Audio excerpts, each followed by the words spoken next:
Bonjour à tous et merci de nous retrouver. L'avion de Benoît XVI s'est posé il y a une dizaine de minutes environ, autour de 15h50 à Rome, après un voyage apostolique de 4 jours en France. Alors sur KTO, vous avez pu suivre l'intégralité de ce premier voyage, même heure par heure, dans l'Hexagone. Une visite officielle, mais surtout un pèlerinage qui l'a mené à Lourdes après une première étape à Paris. Un grand événement qu'on a choisi de vous faire revivre dans cette émission de 2 heures. On a sélectionné le meilleur de ce voyage à travers nos reportages, nos directs bien sûr, et puis les invités qui sont intervenus sur notre antenne pendant 4 jours. Et puis restez avec nous, en fin d'émission, il y aura quelques surprises. Et on va commencer par le début. Retour sur le matin de l'arrivée de Benoît XVI. C'était vendredi. Alors David, vous étiez en plateau pour votre premier journal à 8h30. Vous vous étiez levé très tôt. Il faut bien. On va le dire dans le jargon journalistique, il y a les titres en ouverture du journal. On les écoute pour ce matin-là. Bonjour à tous dans les titres ce matin. Bienvenue à Benoît XVI qui entame aujourd'hui son premier voyage en France, un pèlerinage qui le mènera à Lourdes. La cité mariale fête cette année le jubilé des apparitions. Première étape, Paris, où le pape est attendu dans quelques heures avec des grands rendez-vous, notamment aux Bernardins, à Notre-Dame et aux Invalides demain matin. Le diocèse de Paris est en fait, dans ce journal, je reçois Monseigneur de Moulin-Beaufort, évêque auxiliaire de Paris. On le retrouvera tout à l'heure. Ça y est, c'est le grand jour. Benoît XVI arrivera en fin de matinée à Paris. Le pape vient dans le pays à l'occasion du 150e anniversaire des apparitions de Lourdes, la cité mariale qu'il rejoindra demain après-midi. Mais pour son premier voyage en France, il a choisi de passer par la capitale. Son avion se posera à l'aéroport d'Orly à 11h. Il sera accueilli par le président Sarkozy et son épouse. C'est une visite officielle. Et vous l'avez vu dans ce journal, Stéphanie, je recevais Monseigneur de Moulin-Beaufort, tout jeune évêque auxiliaire de Paris. Et vous allez le voir, je lui ai posé une question très personnelle. Alors, vous avez été ordonné évêque vendredi dernier, voilà. Il y a tout juste une semaine, vous êtes un jeune évêque. Dans quel état d'esprit êtes-vous personnellement, vous, pour l'arrivée de Benoît XVI? Est-ce que ça fait écho à votre ordination? Parce que quand on devient évêque, on entre dans le collège épiscopal, qui succède au collège des apôtres. Le pape est le successeur de Pierre, il est la tête de ce collège épiscopal. Donc c'est une grande grâce, c'est certain, tout de suite après mon ordination, de pouvoir célébrer la messe avec le pape et vivre tout simplement ces grands mystères de la foi, disons, avec le pape, sentir que cette ordination que j'ai reçue m'inscrit dans le souci de l'Église entière. Alors, but de la visite de Benoît XVI en France, c'est sa venue en pèlerinage à Lourdes à l'occasion des 150 ans des apparitions. Alors, Gérard Leclerc, qui est éditorialiste à France Catholique, que nous avons reçu sur l'un de nos plateaux, nous parlait de la spiritualité mariale de Benoît XVI. Alors, Gérard Leclerc, quel est l'attachement de Benoît XVI à la Vierge ? Oh, il est profond. Si on regarde son œuvre théologique, les textes qu'il a pu écrire sur Marie. Puis, alors, faut voir aussi que cet homme est un intellectuel subtil, enfin, un prince de l'esprit, j'oserais dire. Mais aussi, c'est un homme très enraciné. C'est un Bavarois, le pape.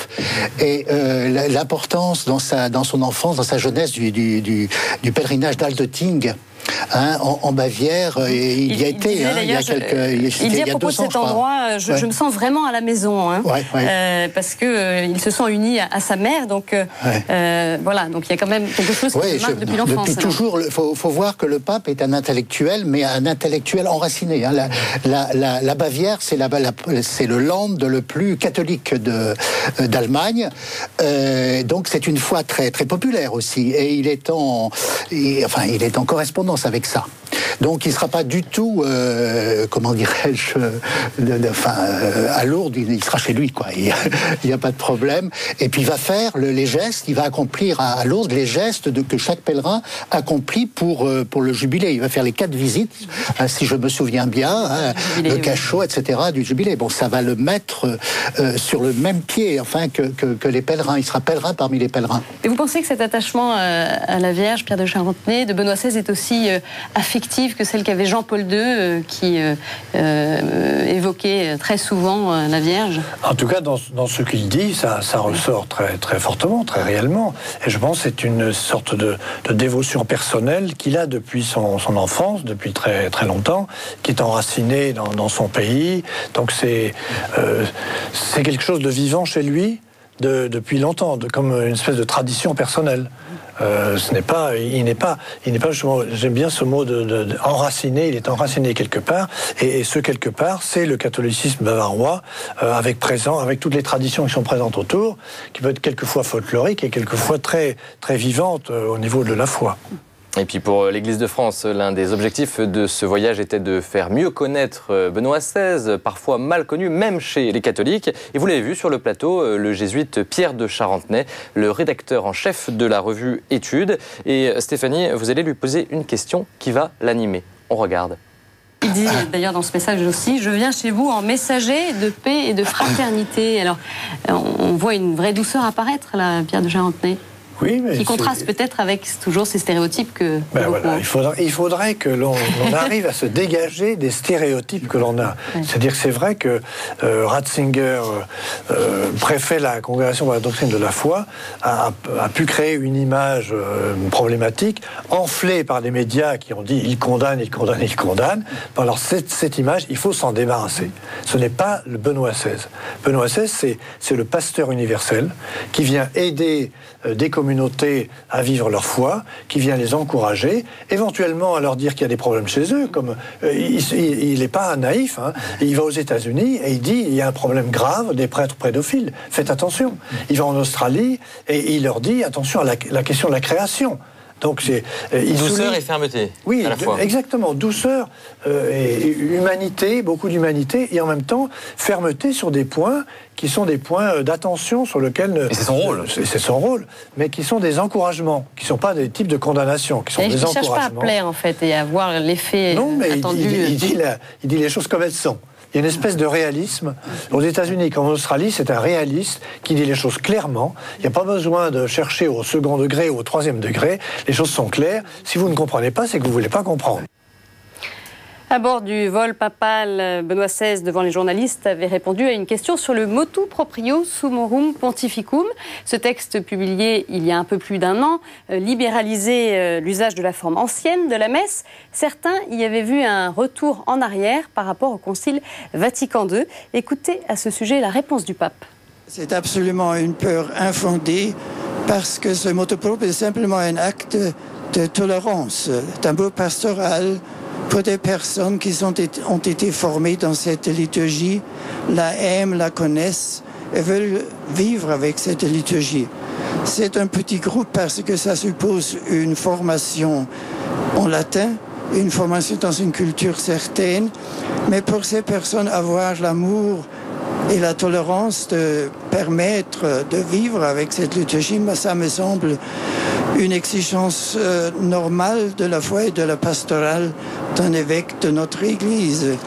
Il n'y a pas aucune opposition entre la liturgie renouvelée par le Concile Vatican II et cette liturgie. Les pères conciliaires ont chaque jour célébré la messe selon l'ancien rite et en même temps ils ont conçu un développement qui est naturel pour la liturgie dans tous ces siècles parce que la liturgie est une réalité vivante qui se développe et qui conserve dans le développement son identité. Donc il y a des accents différents certainement, mais quand même une identité fondamentale qui exclut une contradiction, une opposition entre la liturgie renouvelée et la liturgie précédente. Je pense quand même qu'il y a une possibilité d'un enrichissement des deux parties. D'une partie, les amis de l'ancienne liturgie peuvent et doivent connaître les nouveaux saints, les nouvelles préfaces de la liturgie, etc. Et d'autre part, la liturgie nouvelle, souligne plus la participation commune, mais toujours n'est pas simplement une assemblée d'une certaine communauté, mais toujours un acte de l'Église universelle, communion avec tous les croyants de tous les temps, et un acte d'adoration. Dans ce sens, il me semble qu'il y a un enrichissement réciproque, et c'est clair que la liturgie rénovée est la liturgie ordinaire de notre temps. Merci. Vendredi à 11h15, l'avion du pape se pose finalement à Paris-Orly sur le tarmac de l'aéroport. Et pour la première fois, Benoît XVI va fouler le sol de France. Ce sera un grand moment de joie dans la foi. Le pape vient nous conforter. Et le voilà d'ailleurs qui arrive. Et c'est lui qui donne la réponse. Sa présence va nous aider à redémarrer davantage dans la foi. Il va nous conforter, comme c'est la mission du successeur de Pierre. Et en étant en Église autour de lui, nous pourrons mieux témoigner de notre foi. Voilà le Saint-Père qui arrive et que nous avons la joie d'accueillir dans notre pays.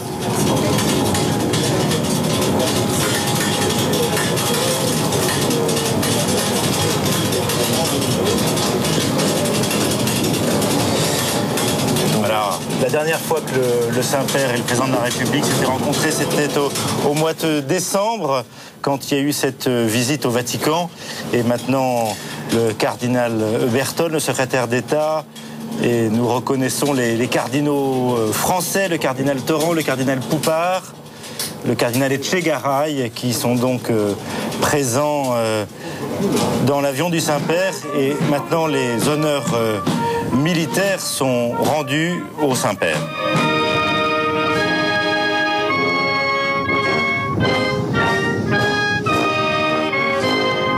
Le Saint-Père et le Président de la République passent en revue un détachement de la garde républicaine. Et Père Mathieu Rouget, on a vu au pied de l'avion, c'était le Président de la République, son épouse et le cardinal 23 qui était là pour accueillir le pape. Voilà qui exprime bien le double caractère de cette visite, une visite pastorale, mais qui est aussi la visite d'un chef d'État. Donc là, on est plutôt dans la visite du chef d'État, avec les hymnes nationaux et puis le passage des troupes en revue.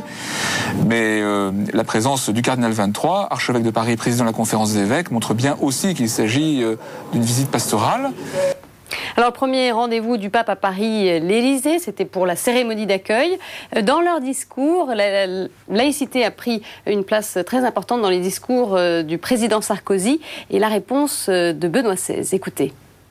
Aussi est-il légitime pour la démocratie et respectueux de la laïcité de dialoguer avec les religions. Les religions, et notamment la religion chrétienne, avec laquelle nous partageons une longue histoire.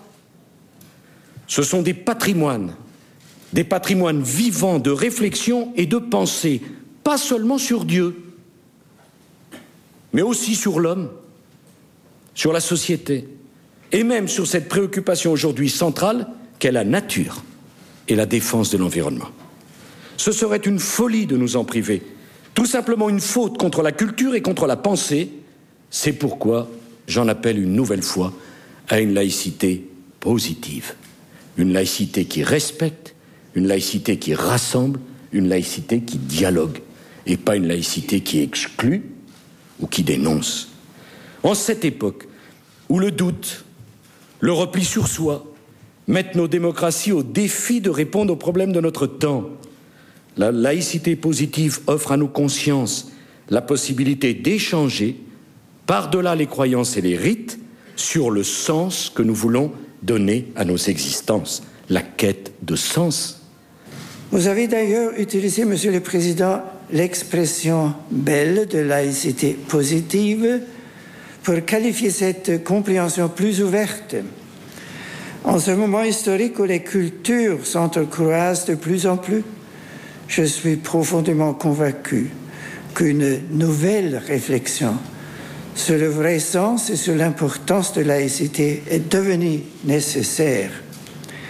Il est en effet fondamental, d'une part, d'insister sur la distinction entre le politique et le religieux, afin de garantir aussi bien la liberté religieuse des citoyens que la responsabilité de l'État envers eux, et d'autre part, de prendre une conscience plus claire de la fonction irremplaçable de la religion pour la formation des consciences et de la contribution qu'elle peut apporter avec d'autres instances à la création d'un consensus éthique fondamental dans la société.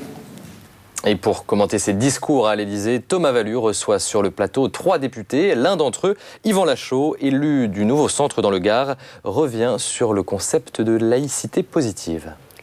Ils ont voulu dire tous les deux que la laïcité était quelque chose de positif. La laïcité, c'est pas la neutralité. La laïcité, c'est le respect de toutes les croyances, c'est le respect de nos différences, mais ce n'est pas un respect que je qualifierais d'anomique ou d'indifférent. C'est un respect qui ne permet pas tout et son contraire. La laïcité ne permettrait pas la reconnaissance du servage ou la reconnaissance des castes. Donc elle n'est pas neutre, elle est positivement engagée. Et il me semble aujourd'hui que remettre ceci en exergue dans notre République, le Saint-Père disait il est bon d'y réfléchir. Je crois qu'il est intéressant effectivement d'y réfléchir parce que, et vous le disiez vous-même tout à l'heure, que d'aucuns l'ont trop attaqué pour aujourd'hui la défendre. Et puis, autour de cette table ronde également, le député UMP du Rhône, Jean-Marc Nehm. Écoutez son analyse sur le discours de Nicolas Sarkozy. Dans la mesure où on ne se respecte pas soi-même, on ne peut pas demander aux autres qu'on nous respecte. Et il y a toute cette problématique-là, historique, des racines, et je pense qu'il est indispensable, comme l'écrivent déjà un certain nombre d'historiens, et même de responsables politiques, et même ce qu'a dit le président de la République au Latran ou à Riyad, ou dans son bouquin « Les républiques, la religion et l'espérance ». Moi, je pense que tout cela, il faut le rappeler à nos compatriotes, et notamment aux plus jeunes. Et sans vouloir parler forcément de religion, il faut parler de culture spirituelle. Et parce que c'est notre environnement, c'est notre histoire. Et c'est également notre rôle. Sur ce plateau également, le père Mathieu Rouget du service pastoral d'études politiques. Avec son œil de pasteur, il revient sur le rôle d'un homme politique. On écoute. Peut-être d'abord parler un petit peu de... on a 3 hommes politiques sur notre plateau. Qu'est-ce que dit le pape Benoît XVI de l'homme politique ? Ce qui est certain, c'est que le cardinal Ratzinger, avant d'être pape, et comme pape il a continué, a de la considération pour les hommes politiques. Et de l'exigence aussi, mais de la considération. Vous savez que le pape Benoît XVI, c'est un professeur, c'est-à-dire à la fois un intellectuel et un pédagogue, qui sait parler simplement à tous, et qui prend très au sérieux la raison humaine. Et au fond, je crois que pour le pape Benoît XVI, un homme politique digne de ce nom, c'est un homme politique qui réfléchit, qui prend le temps, sur les questions importantes, de s'interroger, de chercher le bien, le vrai bien, la solution vraiment juste.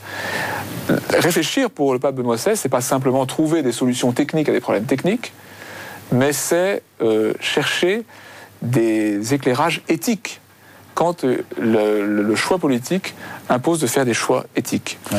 Donc voilà, pour moi, c'est ça le politique chrétien. Pour Benoît XVI, c'est pas celui qui va chercher à faire entrer de manière indue les questions confessionnelles dans l'espace public. C'est deux champs distincts, et il en est conscient plus que d'autres. Mais c'est celui qui va inviter, qui va prendre les moyens d'une réflexion approfondie et sereine.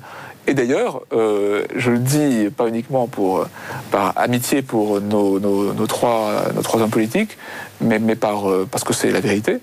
Souvent, le travail politique permet et favorise, pas toujours, mais souvent, le travail législatif, en particulier le travail des parlementaires, cette prise de distance par rapport aux enjeux immédiats de l'actualité, pour pouvoir les traiter avec sérénité et sérieux.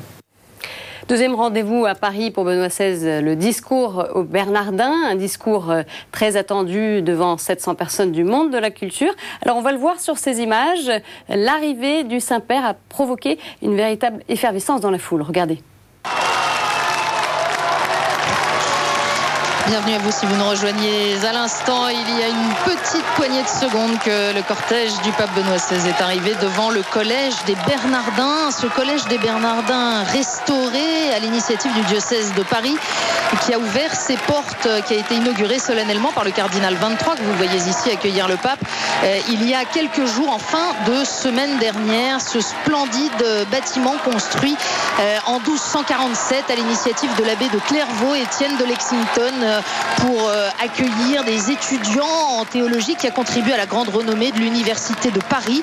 Cette université de Paris au XIIIe siècle, à laquelle le pape, ce matin dans l'avion, a rendu hommage en disant combien il devait à ces théologiens de la France du XIIIe siècle dans le développement de sa pensée personnelle. Benoît XVI, intensément applaudi à l'intérieur de ce collège des Bernardins, lieu dédié à la rencontre, au dialogue entre l'Église catholique et la culture contemporaine. Et ce sont près près de 700 personnalités représentant toutes les facettes de la culture française d'aujourd'hui qui ont été invitées à participer à cette rencontre. Le pape va leur délivrer dans quelques instants un discours qu'il a, dit-on, très soigneusement préparé au point de l'écrire dans sa langue maternelle comme il le fait pour un tout petit nombre de textes auxquels il veut accorder une importance particulière et auxquels il veut vraiment donner une touche personnelle. Texte écrit en allemand donc à l'origine, bien entendu traduit en français puisque c'est dans notre langue que s'exprime Benoît XVI comme il l'a largement montré ce matin. Peut-être étiez-vous avec nous lors de la cérémonie officielle de bienvenue qui a eu lieu au Palais de l'Élysée. Cérémonie officielle de bienvenue avec échange de discours entre le président Nicolas Sarkozy et le pape Benoît XVI, notamment sur la question de la laïcité positive. Vous voyez ici Benoît XVI qui salue les officiels présents au premier rang, dont 2 anciens présidents de la République française, Jacques Chirac et Valéry Giscard d'Estaing. Également présente la ministre de la Culture, Madame Christine Albanel. Et puis vous l'avez vu, le maire de Paris, Bertrand Delanoë, est là aussi. Le pape a ensuite prononcé ce discours tant attendu, un discours sur les origines de la théologie occidentale et les racines de la culture européenne. On regarde un extrait. Nos villes ne sont plus remplies d'autels et d'images représentant de multiples divinités. Pour beaucoup, Dieu est vraiment devenu le grand inconnu. Et malgré tout, comme jadis, ou derrière les nombreuses représentations de Dieu, était cachée et présente la question du Dieu inconnu. De même, aujourd'hui, l'actuelle absence de Dieu est aussi tacitement hantée par la question qui le concerne. Quaere Deum, chercher Dieu et se laisser trouver par lui. Cela n'est pas moins nécessaire aujourd'hui que par le passé. Une culture purement positiviste qui renverrait dans le domaine subjectif comme non scientifique la question concernant Dieu serait la capitulation de la raison. Le renoncement à ses possibilités les plus élevées est donc un échec de l'humanisme dont les conséquences ne pourraient être que graves. Ce qui a fondé la culture de l'Europe, la recherche de Dieu et la disponibilité à l'écouter demeurent aujourd'hui encore le fondement de toute culture véritable. Alors Régis Burnet est revenu sur ce discours avec plusieurs invités dans un magazine spécial sur ce discours du pape aux Bernardins. Un exercice de style pas facile. Bonjour et merci de nous retrouver pour cette émission spéciale en direct consacrée au discours du pape aux Bernardins. Vous l'avez peut-être en effet vu sur KTO, le pape a prononcé vendredi après-midi devant 700 invités du monde de la culture une intervention sur les racines de la culture européenne. Alors autant le dire tout de suite, ce n'était pas un discours facile. On l'a vu aux réactions de ceux qui étaient dans la salle, ils écoutaient le Saint-Père avec attention dans un silence religieux si on peut dire et beaucoup prenaient des notes. Oui, parce que ces invités ont entendu Benoît XVI évoquer longuement la culture monastique. Alors, en quoi l'histoire des moines est-elle d'actualité ? Régis Burnet interroge un philosophe, le père Armogat. Le monachisme n'est pas marginal par rapport à nos sociétés, il est central. Et ce que les moines du XIIe ou XIIIe siècle ont fait, les hommes d'aujourd'hui sont appelés à le faire, sans être pour autant des moines, mais ils sont appelés à le faire aujourd'hui, car cette culture monastique a été créateur des valeurs les plus profondes de l'Occident, non seulement de valeurs religieuses ou philosophiques, mais aussi de valeurs sociales et politiques. Et ce que nous voyons dans l'organisation monastique du XIIe, XIIIe siècle, et on peut penser au système de gratuité, on peut penser au rapport à la nature, sont des choses qui sont aujourd'hui des appels réels pour tous les hommes. Alors, votre invité qui était présent sur ce plateau de Régis Burnet, c'était Jean-Paul Willem, sociologue des religions. Il revenait, lui, sur les liens entre foi et raison. C'est sûr que Benoît XVI a placé la barre très haut et je ne suis pas sûr qu'un nombre important d'auditeurs ait saisi toutes les subtilités et la portée de ce discours. Mais ce que je trouve très pertinent par rapport à la conjoncture religieuse actuelle, c'est ce refus d'identifier religieux avec le subjectivisme et c'est l'irrationalité. Et que donc, qu'il y a aussi des rationalités religieuses, des rationalités symboliques, et que la raison n'est pas simplement la raison instrumentale, la raison technique, qu'il y a aussi des raisons en valeur, comme disait Weber, mais que les spiritualités, les traditions religieuses sont aussi porteuses de rationalité.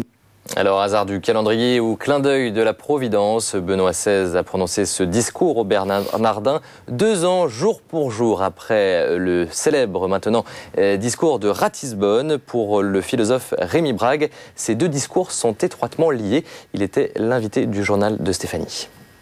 Il y a une profonde continuité entre ce que le pape a dit cet après-midi et ce qu'il a dit à Ratisbonne, à condition bien entendu que l'on ne fasse pas comme les imbéciles qui réduisent à cette phrase, en plus isolée de son contexte et en plus mal comprise, un propos dont ce n'était absolument pas l'intention.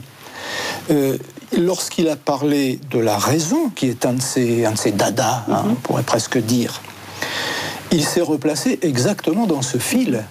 Oui, son fil conducteur, c'est effectivement... Et c'est sa manière à lui de rendre justice à la première des 3 formules, enfin au premier des 3 verbes qui définissent la vie monastique, à savoir écoute. Puis pour que je puisse écouter, il faut qu'il y ait déjà de la parole, il faut qu'il y ait déjà quelque chose à entendre. Ça n'est pas moi qui crie avec moi-même, je n'entends pas que mon écho. Il y a déjà du logos dans la création. La création n'est pas due au hasard, la création n'est pas une sorte de Big Bang, un bruit sans sens, mais au début était la raison. Après les Bernardins, direction pour le pape Notre-Dame de Paris, dans sa papamobile. Et les pèlerins étaient venus nombreux sur les quais de Seine pour tenter d'apercevoir le pape. Alors, quelle était l'ambiance sur place? Le reportage de Frédéric Jakovlev. Comme dans tout voyage pontifical, le passage de la papamobile, c'est un peu la séquence émotion. Ni officielle, ni liturgique, c'est une sorte de parenthèse dans la vie du pèlerin. Certains sont là depuis des heures, attendent patiemment avec un seul objectif, serrer les rangs et surtout conserver vaille que vaille les quelques centimètres qui les sépareront de la papamobile. Je suis arrivé à 13h pour être sûr, effectivement, d'être bien positionné. Le pape qui est mort, Jean-Paul II, j'étais à Lourdes, j'étais vraiment... je ne l'ai même pas vu. Il y avait beaucoup de monde. Aujourd'hui, je pense que j'ai une bonne place. Pour être au premier rang, il aura fallu attendre près de 5 heures. Un détail pour ses fidèles. Et pour faire passer le temps, certains chantent, d'autres jouent aux cartes. En fait, chacun sa méthode. Ça nous a permis de faire un petit chapelet, de chanter. Donc ça fait passer le temps. Et puis vous savez, pour le pape, quand on aime, on ne compte pas. Voilà. Être au plus près, c'est l'assurance de voir le pape, bien sûr, mais aussi de lui envoyer un message, lui faire comprendre qu'après l'Élysée, qu'après les Bernardins, ce voyage va enfin pouvoir commencer. Parisiens, provinciaux, étrangers même, ils étaient tous là cet après-midi. Des dizaines de milliers venus l'attendre. Au premier rang desquels, les jeunes. Ceux-là, par exemple, ils ont à peine 14 ans et ce soir, pour Benoît XVI, ils ont l'autorisation de découcher. Donc nous avons tous le sac de couchage pour la nuit pour dormir aux Invalides. Alors, et demain, donc ça va être une nuit de folie et on est très heureux d'être là, les gars. Benoît XVI. On l'aura compris, même si pour beaucoup Benoît XVI ne sera qu'une silhouette entreaperçue, le passage de la papamobile marque le début des festivités. Dans quelques heures, avec les vêpres, l'ambiance promet d'être plus recueillie. On a de l'eau. Et comme prévu, quand la papamobile arrive, c'est l'euphorie sur les quais de Seine où, vous l'avez vu, des dizaines de milliers de pèlerins se sont massés. Le père Denis Metzinger commente l'événement en direct et lui aussi s'enthousiasme avec les fidèles. Voilà, comme pour prolonger son itinéraire, pour ceux qui ne sont pas bien à l'aise dans la géographie de Paris, le Saint-Père a dépassé la cathédrale Notre-Dame, va aller jusqu'au palais de justice et va revenir de façon à ce qu'un maximum de Parisiens puissent le saluer. Et on le voit tout heureux devant cette foule massée, cette foule qui a pu suivre sur des écrans géants et cette foule qui va s'unir à la prière du pape, puisque se trouvent rassemblés dans la cathédrale que les religieux, religieuses, diacres permanents et leurs épouses et prêtres de la grande région d'Île-de-France.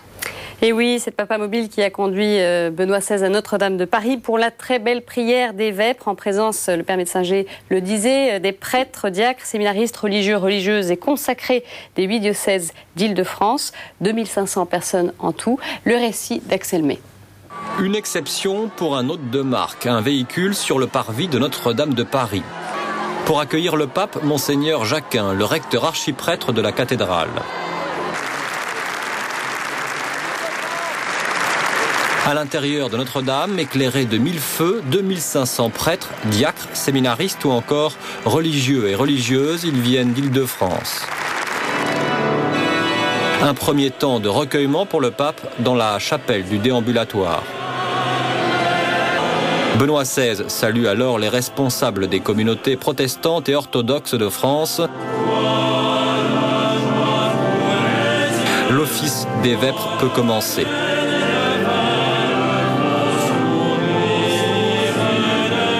Dans son homélie, dite dans un français parfait, comme à chaque fois d'ailleurs, Benoît XVI insiste sur l'importance de la parole de Dieu.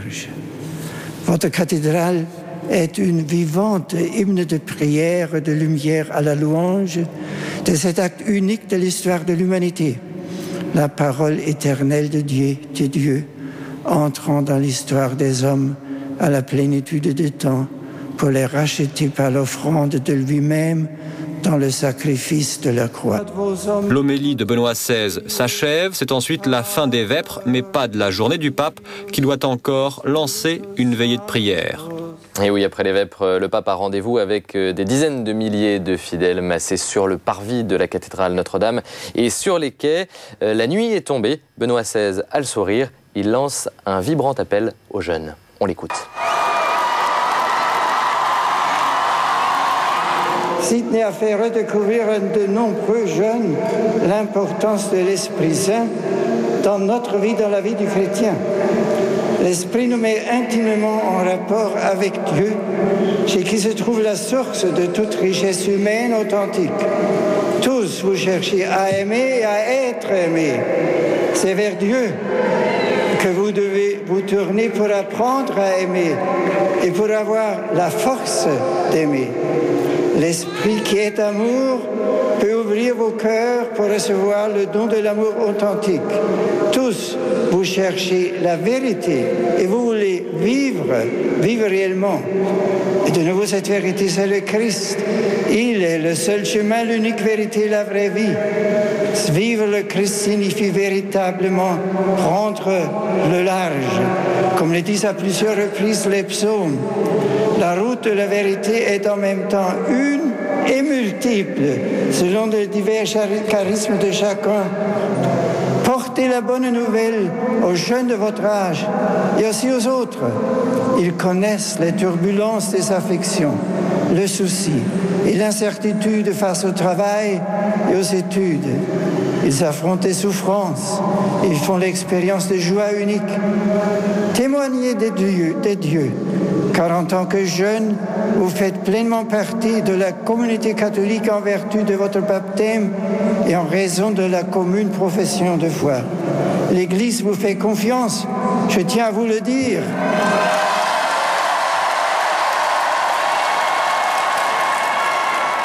Et oui, on l'entendait, ces paroles du pape ont provoqué beaucoup d'enthousiasme chez ces jeunes qui attendaient le Saint-Père déjà depuis le milieu de l'après-midi. Le reportage de François Lespès. 16h en ce vendredi. Plus de 2 heures avant l'arrivée du Saint-Père, une ambiance de fête régnait déjà sur le parvis de Notre-Dame, grâce au son du groupe Théos. 18h30. Benoît XVI arrive enfin sous les ovations de la foule.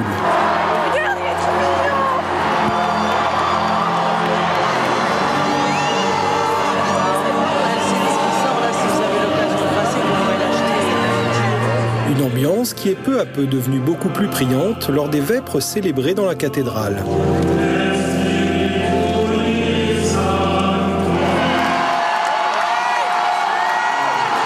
Enfin, le point culminant était bien sûr la sortie de Benoît XVI sur le parvis pour s'adresser directement aux jeunes.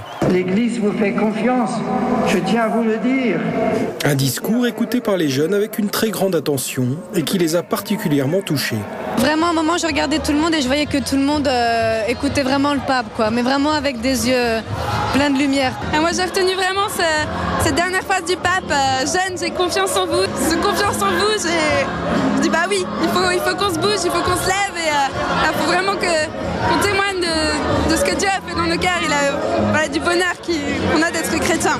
Comme il l'a dit, il nous faisait confiance pour être à notre tour missionnaire dans notre société. Il nous confie un peu à sa manière une partie de l'Église et c'est à nous de l'apporter aussi, nous jeunes. Après le départ du Saint-Père, une veillée de prière a commencé à Notre-Dame avec Jean Vanier et des frères de la communauté de Thésée. Jusqu'à minuit, les jeunes étaient invités à venir prier Notre-Dame et vénérer la Sainte Couronne d'Épines. Une prière que beaucoup prolongeront jusqu'au petit matin.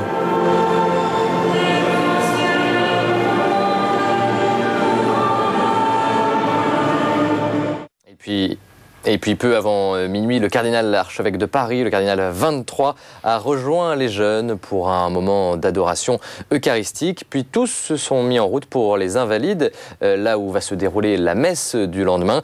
Ils ont formé un chemin de lumière. Le reportage de Sophie Lenné. À Notre-Dame de Paris, l'heure est au recueillement. La veillée est en train de s'achever, mais déjà les fidèles se préparent pour le prochain grand rendez-vous, le chemin de lumière. Des volontaires distribuent des bougies et des lumignons, objets indispensables pour la procession.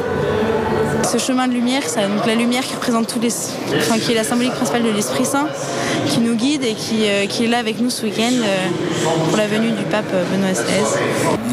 Avant d'entamer la marche, le cardinal 23 prononce une dernière prière, invitant les pèlerins à se diriger vers l'esplanade des Invalides, lieu où sera célébrée la messe du Saint-Père.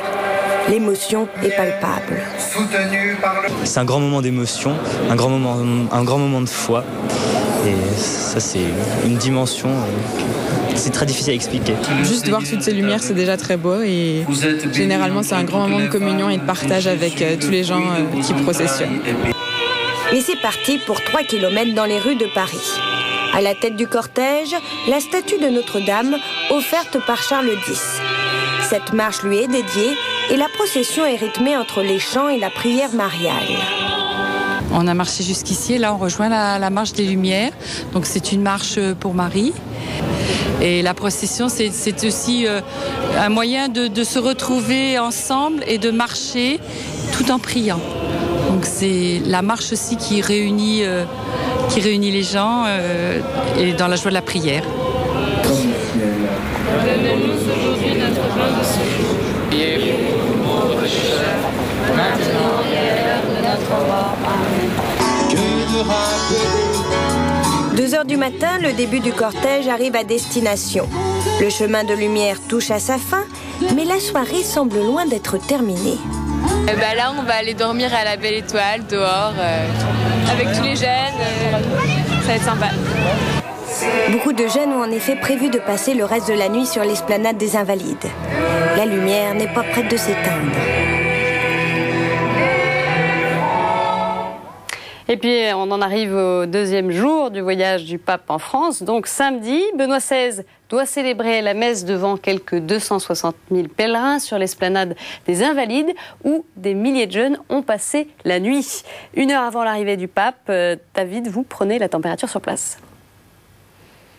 Justement, on va se rendre à l'esplanade des Invalides où on retrouve notre envoyé spécial Frédéric Jakovlev. Bonjour Frédéric. Alors, comment se passe l'ambiance? Est-ce que les personnes qui ont dormi sur place se sont réveillées? Et oui David, on peut l'imaginer, la nuit a été courte puisque les pèlerins sont arrivés vers 2 h du matin. Ils se sont réveillés vers 5 h, en fait un réveil un peu difficile, un peu vigoureux, encouragés par les volontaires qui sont là ce matin à se déplacer vers le podium pour être au plus près du Saint-Père et puis pour occuper les meilleures places. On l'imagine, une nuit courte, certains ont tenté de dormir, d'autres ont prié, ont chanté puisque de nombreux groupes de prière ont animé cette nuit et ont profité en fait de ces quelques heures pour prier, pour préparer la venue du Saint-Père. On sait que l'esplanade peut accueillir 200 000 personnes au maximum. Est-ce que c'est plein en ce moment ou les gens continuent à venir ? Alors, beaucoup de pèlerins continuent à arriver, mais les flots sont quand même moins importants, moins impressionnants que ce matin. C'était véritablement entre 6h et 7h du matin que là, c'était des flots énormes. C'était par centaines qu'ils arrivaient, déposés un peu plus loin sur les rues adjacentes, autour de l'esplanade, par les bus. Là, pour le moment, toute l'esplanade des Invalides, c'est vraiment une foule compacte très dense qui s'étire jusqu'au pont Alexandre III, un peu plus loin de l'esplanade. C'est quand même relativement impressionnant, cette foule. Il faut noter quand même que malgré cette densité, c'est une ambiance bon enfant. On sent cette ferveur, cette attente de cette arrivée du Saint-Père. Une atmosphère particulièrement priante, Frédéric ? Ouais, une atmosphère. Alors j'entendais un journaliste qui parlait d'ambiance JMJ. Je pense que c'est pas tout à fait ça. On est plutôt dans une ambiance très familiale, puisqu'ici beaucoup de jeunes enfants, de très jeunes enfants. On sent les pèlerins qui sont venus en famille, toutes générations confondues, aussi bien les jeunes comme je le disais, mais les parents et puis bien sûr les grands-parents. Pardon. Tous sont venus là pour préparer cette arrivée, puis pour vivre ce moment particulier, cette célébration un peu particulière, un peu exceptionnelle, et profiter de ce moment avec Benoît XVI. On sent vraiment une ferveur ici, et puis un calme qui est vraiment impressionnant. Et avec un temps clément, Frédéric ? Oui, alors ça c'est vraiment la bonne nouvelle. Hier soir, les pèlerins avaient peur de ça, avaient peur de la pluie. Et puis, en fait, ils ont tous passé une nuit plutôt agréable. Même si on peut vraiment lire cette fatigue sur les visages, ils sont heureux. Voilà, le temps est là, le soleil est là, et ils se préparent à vivre un moment exceptionnel. Le soleil et la joie qui étaient au rendez-vous ce matin-là sur l'esplanade des Invalides pour la très belle messe célébrée par Benoît XVI devant, Stéphanie, vous l'avez dit, 260 000 pèlerins. C'était l'un des temps forts de ce voyage du pape, en tout cas de l'étape parisienne de cette visite du pape en France. Le récit d'Axel May. Qui a dit que Benoît XVI n'attirait pas les foules ? Selon les chiffres du diocèse de Paris et de la police, 260 000 personnes ont assisté à la messe célébrée par le pape. Une cinquantaine de milliers de pèlerins, arrivés tardivement, ont même dû suivre sur un écran géant la messe depuis la place Vauban, de l'autre côté de l'hôtel des Invalides.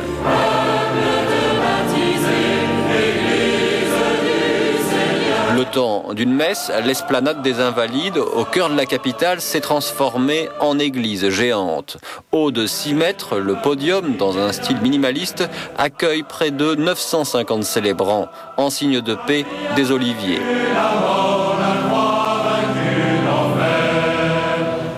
Aux premières loges, des membres du gouvernement.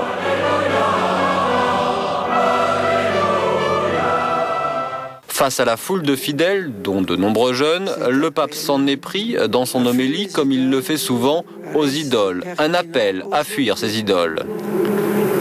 Le monde contemporain ne s'est-il pas créé ses propres idoles? N'a-t-il pas imité, peut-être à son insu, les païens de l'Antiquité en détournant l'homme de sa fin véritable, du bonheur de vivre éternellement avec Dieu? C'est là une question que tout homme, honnête avec lui-même, ne peut que se poser. Pour cette messe exceptionnelle, des moyens humains impressionnants ont été mis en œuvre, comme au moment de la communion. Benoît XVI a donné, lui, la communion à une quarantaine de personnes. Oui, qui a dit que Benoît XVI ne savait pas déclencher la ferveur populaire?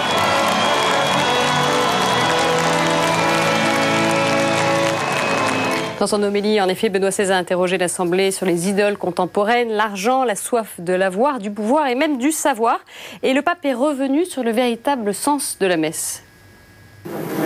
Célébrer l'Eucharistie signifie reconnaître que Dieu seul est en mesure de nous offrir le bonheur en plénitude, de nous enseigner les vraies valeurs, la valeur éternelle que ne connaîtrons jamais de couchant. Dieu est présent sur l'autel, mais il était aussi présent sur l'autel de notre cœur, lorsqu'en communion, nous recevons dans les sacrements eucharistiques.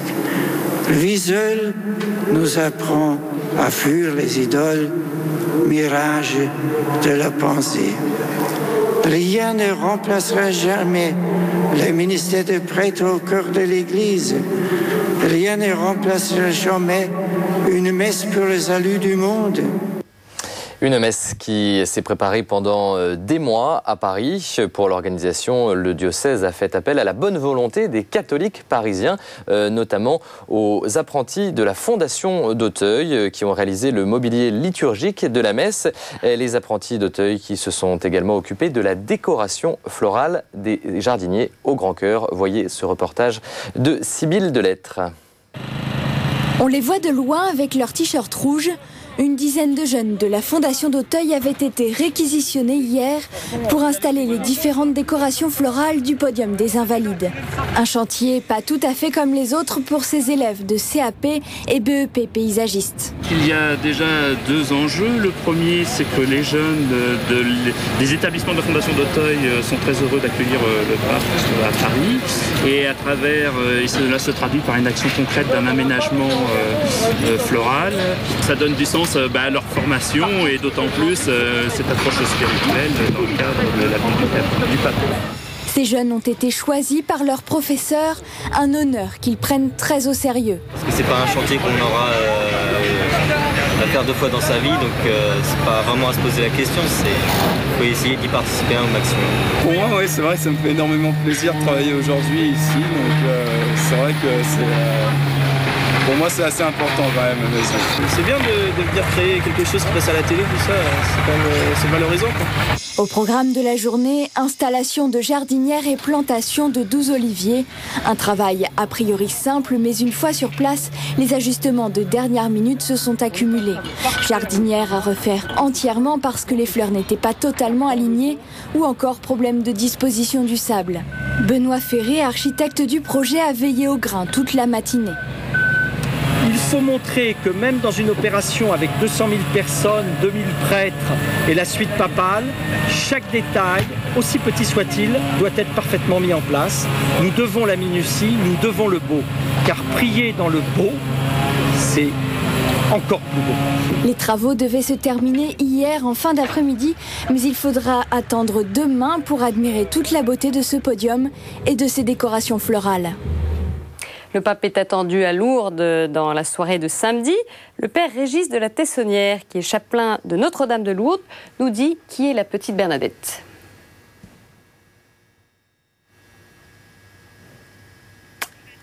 Alors, on y reviendra un petit peu plus tard.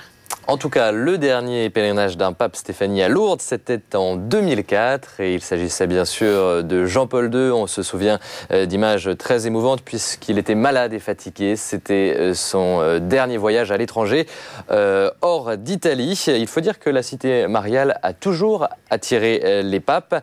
C'est ce qu'explique Mathias Terrier. Et en fait, on ne va pas pouvoir entendre Mathias Terrier. Alors, on y reviendra, on laisse faire un peu plus tard. Benoît XVI, donc un pèlerin parmi les fidèles, comme nous l'explique le père Horacio Brito, qui est aumônier de Notre-Dame de Lourdes. On l'écoute. Je dirais que le pape, il veut faire comme tous les pèlerins et nous dire, moi aussi, je suis un pèlerin. Un pèlerin, peut-être, si vous voulez bien, un peu spécial, mais à qui le Seigneur, n'est-ce pas, lui a demandé d'exercer, n'est-ce pas, son autorité. Donc, pour nous, la joie, c'est de savoir que la tête sur cette terre de l'Église s'unit à tous les pèlerins et dans cette démarche de repos, de miséricorde et d'amour que Dieu a pour chacun d'entre nous. Samedi 18h30, une scène inhabituelle dans le ciel de Lourdes. Un hélicoptère se pose dans le stade municipal. Au commentaire, le père Nieuwejaerts, directeur du pèlerinage national de Lourdes. Le Saint-Père arrive comme dans chaque ville, il est accueilli par les autorités de la ville, le conseil municipal, le maire de Lourdes. Tout à l'heure à l'aéroport, il y a eu une petite cérémonie aussi protocolaire très très rapide avec le maire de Tarbes, le maire de Lourdes et puis aussi les autorités du département. Alors le pape foule cette pelouse que les amateurs de foot connaissent bien, de rugby, connaissent bien à Lourdes et va donc donc rejoindre la Papa Mobile. D'ailleurs, il va loger tout près de ce stade pendant tout son séjour lourdais, puisqu'il va être à l'Auxilium. C'est là où la communauté de ces laïcs consacrés, de ces vierges consacrées, qui sont souvent des femmes de l'ombre au service des évêques, souvent beaucoup de secrétaires d'évêques qui sont là et qui donc vont accueillir le Saint-Père Benoît XVI. Alors, le Saint-Père va commencer ce chemin du Jubilé par le lieu qui montre aussi la première étape de Bernadette chrétienne. Des milliers de fidèles sont venus voir le pape à son arrivée. Certains, d'ailleurs, étaient là depuis le début de la journée. Le reportage de Manuel Luctus. Hier matin, dans les rues de Lourdes, on pouvait voir les pèlerins et les curieux qui se pressaient sur le chemin du Jubilé. Il faut dire que certains ont fait le voyage de très loin pour tenter d'apercevoir le pape Benoît XVI. Je suis venue des États-Unis pour sentir l'amour et la foi que Benoît veut nous donner ici à tous à Lourdes, sa foi dans l'Église et dans l'humanité. On attend depuis 3 heures à peu près, sous la pluie, mais c'est très bien parce qu'on est tous ensemble et c'est là qu'on voit l'importance du pape justement pour réunir tous les chrétiens et toute l'église autour de lui. C'est une foule enthousiaste qui l'accueillait à l'église paroissiale de Lourdes, celle où Bernadette a reçu le baptême. C'est la première étape du chemin du Jubilé.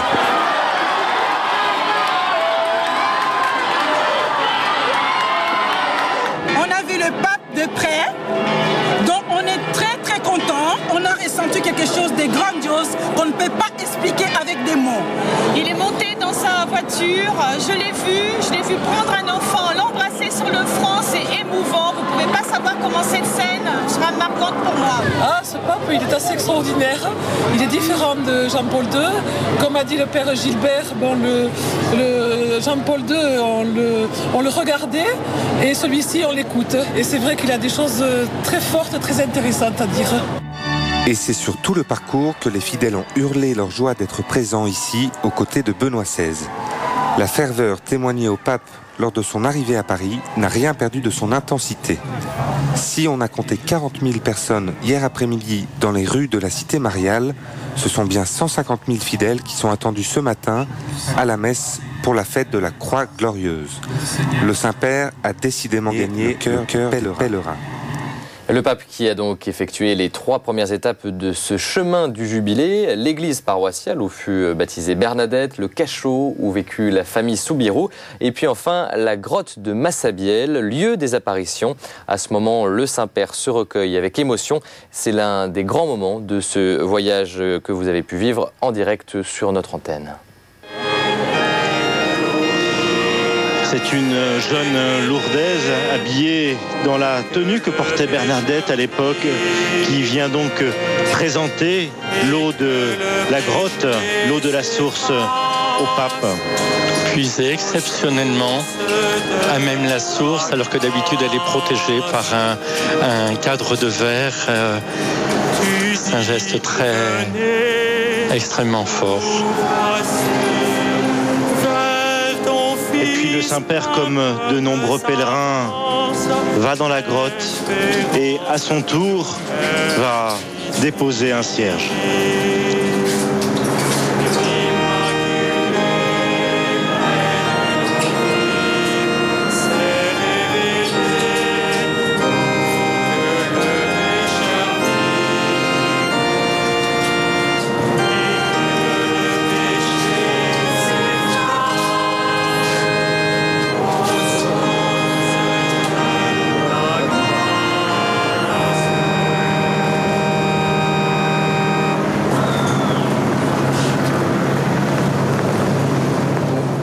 Et voilà, on m'indique en régie qu'on va pouvoir finalement entendre le père Régis de la Tessonnière, qui est chapelain de Notre-Dame de Lourdes. Il nous dit qui est Bernadette. Effectivement, beaucoup de pèlerins ici sont déconcertés par la banalité de la grotte, mais ça a été aussi la réaction de nombreuses personnes qui ont rencontré Bernadette. Un jour, Bernadette étant devenue religieuse à Nevers, une dame voulait la voir, elle était à côté d'elle et elle n'avait pas compris qu'il s'agissait de Bernadette. Elle a été tellement surprise quand on lui a dit « mais Bernadette, c'est la sœur qui est en face de vous », qu'elle s'est écriée « mais c'est ça Bernadette ?» Et Bernadette, non sans humour et avec une grande humilité, a répondu « ce n'est que ça ». Voilà, ce n'est que ça, la grotte, ce n'est que ça, la pièce toute simple, la chapelle de l'hôpital où Bernadette a fait sa première communion. Ce n'est que ça, le cachot, ce n'est que ça, le baptistère de l'église paroissiale. Mais en même temps, c'est tout ça. On va pouvoir maintenant écouter Mathias Terrier, directeur de Radio Présence Lourdes Pyrénées. Il revient sur la cité mariale qui a toujours attiré les papes. Ce que j'attends de cette visite, c'est que chacun se rende compte qu'il y a un lien tout à fait exceptionnel entre Lourdes et les papes. Plusieurs papes qui sont déjà venus à Lourdes. Ah oui, imaginez donc déjà la reconnaissance des apparitions. Ensuite, il y a aussi le 11 février qui devient la fête de Notre-Dame de Lourdes, fête universelle. Il y a une encyclique sur le pèlerinage à Lourdes en 1957. De multiples démonstrations d'une attention particulière à Lourdes qui n'est qu'un lieu d'apparition, qui n'est pas un dogme. Vous voudriez que ça renforce encore le lien entre le Vatican vient en 83, il revient en 2004, Benoît XVI vient en 2008 et il a dit déjà il y a 3 ans, je viendrai pour le 150e anniversaire des apparitions. Je viendrai. Alors, il faut que les Lourdais, et tous ceux qui aiment Lourdes, se rendent compte que c'est quand même une marque d'attention exceptionnelle de la part de l'Église pour un lieu comme Lourdes. Et ça, j'en attends beaucoup de cette visite, de ce point de vue. Après, au plan personnel, écoutez, là, je ne sais pas. Enfin, si on vit de moments aussi forts qu'en 2004, lors de la venue Jean-Paul II, je dois dire que ça dépasse les attentes que l'on peut exprimer, qu'on peut verbaliser. Alors, je vous propose d'écouter à présent le père Neuviard, qui a suivi ce chemin du jubilé parcouru par le Saint-Père. Quelle était votre impression en voyant le Saint-Père franchir ces différentes étapes du jubilé? Comment l'avez-vous perçu? En me réjouissant profondément de sentir le Saint-Père entièrement pèlerin, et j'ai profondément mesuré pour ma part combien à ce titre il est absolument frère de tous les pèlerins et combien nous sommes entièrement représentés dans sa démarche, extrêmement proche de sa démarche. Et par ailleurs, il m'a semblé que le Saint-Père était assez ému. Je l'ai senti en particulier au cachot où Monseigneur Perrier lui a dit voilà, c'est dans ces quelques mètres carrés qu'a vécu la famille Soubirous, et il a répété cela et il a aimé demeurer au cachot, et je pense que voilà, ça me marque profondément. Je crois qu'à ce titre il est pèlerin parmi les pèlerins, et pèlerin peut-être emblématique bien sûr. Vous êtes le directeur de ce pèlerinage national qui est si connu, qui se tient autour du 15 août. Alors justement, qu'est-ce que représente pour vous cette venue du pape qui vient en pèlerin? Ça a été en amont un immense élan, conjugué à l'année jubilaire, un immense élan dans la préparation, et je parle de l'amont, et l'aval, c'est que je pense que nous ne serons plus pèlerins comme avant, parce que nous aurons suivi le pape Benoît XVI, et ça on ne découvrira que petit à petit, mais on découvrira que nous avons été modifiés, et probablement profondément modifiés comme pèlerins, d'avoir vu le pape, le Saint-Père, comme pèlerin l'un des nôtres. On ne sera plus pareil qu'avant. Je vous rappelle que nous sommes donc samedi soir avec une première nuit de lumière à Lourdes. Vers 20h30, des milliers de pèlerins se retrouvent pour former une procession au flambeau.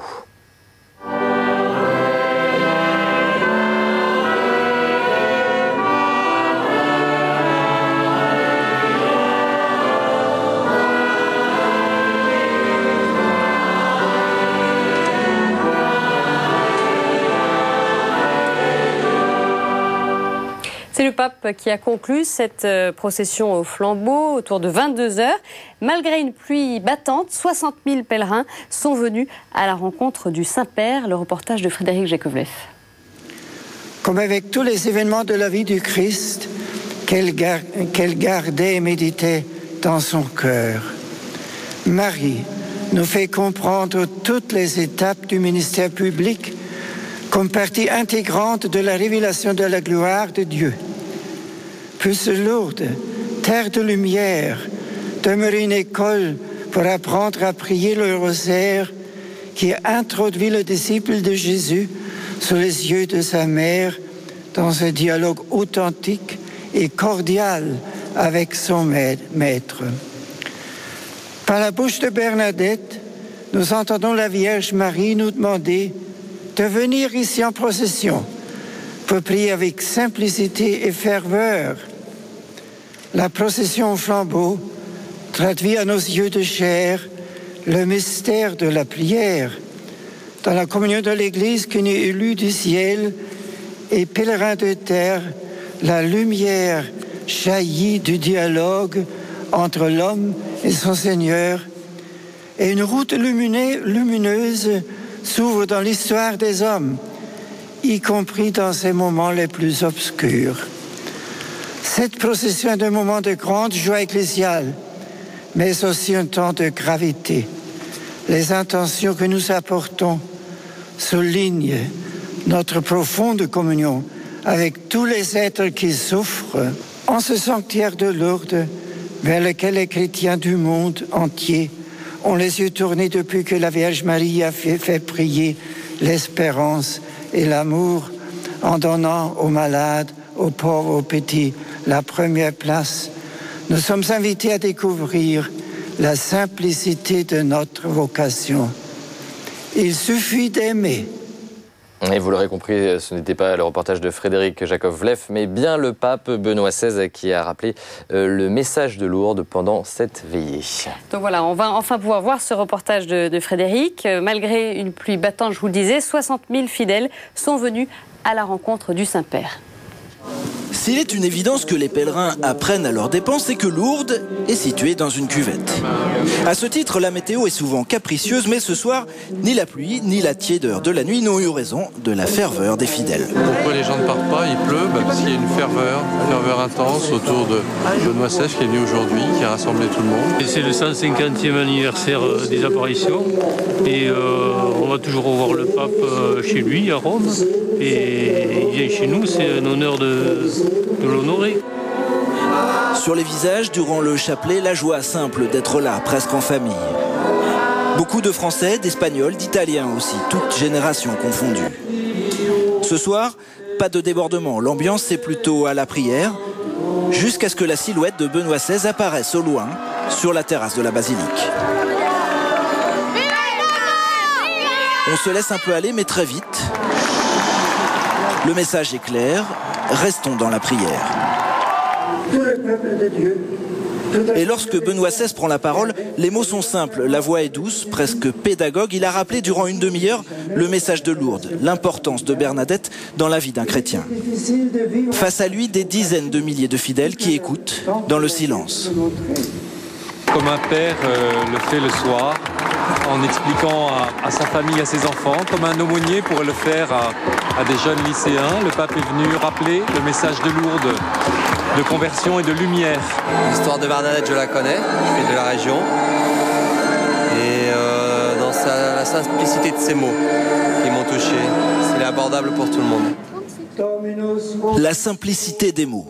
On en oublierait presque Benoît XVI, cette présence si discrète qui une nouvelle fois s'efface pour disparaître. Il est 22h30, les pèlerins rentrent dormir. Et sans de petites voix de la raison, nous aurions presque pu passer à côté de l'essentiel. C'est super bien de voir le pape aussi. Ouais, c'est exceptionnel. Que c'était joli, il y avait beaucoup de couleurs, beaucoup de monde, voilà. Eh bien, on en arrive au 3e jour du voyage du pape en France, dimanche. Le cardinal Philippe Barbarin, archevêque de Lyon, est votre invité, David, dans le journal hier matin. Éminence, vous évoquiez l'Élysée tout à l'heure. À l'Élysée, Benoît XVI a évoqué la figure de Saint Irénée, évêque de Lyon au IIe siècle. En tant que prima dego, ça a dû vous faire plaisir. N'est-ce pas, il a parlé 2 fois de Lyon et 2 fois de Saint-Irénée. Et là, quand il est descendu, il m'a regardé, il m'a dit, voyez, j'ai parlé de Lyon. Alors j'espère qu'un jour il y viendra. En quoi le message de Lourdes peut-il être parlant pour les jeunes d'aujourd'hui ? Le message de Lourdes est parlant pour tout le monde, parce que c'est vraiment la bonté de Dieu qui fait attention aux petits, aux plus pauvres. Alors, on est tous un peu petits et pauvres et pas très assurés dans notre vie, devant notre futur ou dans notre foi, parce que la foi c'est difficile, parce que ce que Dieu nous demande c'est beaucoup, parce que devant la vie il y a quelques appréhensions, notamment chez les jeunes. Et quand on voit que c'est une petite fille de 11-12 ans, d'une famille très pauvre, qui vient ici, de l'autre côté du Gap, pour ramasser du bois, afin qu'on puisse se chauffer à la maison, et quand on voit le cadeau que Dieu lui fait, on voit l'amour privilégié de Dieu pour ceux qui sont les plus simples et les plus pauvres, alors là tout le monde est content, vous voyez. Qu'est-ce que vous attendez de ce pèlerinage à Lourdes du Saint-Père? Quels sont les fruits que vous attendez? D'abord des fruits pour lui. Vous voyez, il dit je veux être un pèlerin au milieu des millions de pèlerins parce que je suis un chrétien et la Vierge Marie c'est ma mère, et ici j'ai envie de dire merci à Dieu pour le cadeau que tout le monde a reçu, que l'Église a reçu et que je veux recevoir aussi. Donc il vient comme un enfant, il vient comme un frère chrétien, il vient comme un pèlerin, quel que soit l'âge, qu'on ait 8 ans ou 80 ans, au fond, à l'intérieur de l'Église, on est tous des frères, on est tous des enfants de cette grande famille, et ça il le montre. Alors ça c'est pour lui. Et après pour nous, je suis sûr que, encore une fois, il suffit de le voir parler pour voir quelle douceur, quelle bonté émane de lui. Et souvent il dit cela, l'Église est une servante de la joie dans ce monde, une servante de la douceur, elle est une messagère d'espérance. Ce sont des mots qui sont déjà venus plusieurs fois sur ses lèvres depuis qu'il est en France, et on voit bien que pour lui c'est le cœur de sa mission. Le premier jour où il a été installé à Rome, il a dit l'Église est une servante de la joie dans ce monde. Voilà, Monseigneur Barbarin, archevêque de Lyon.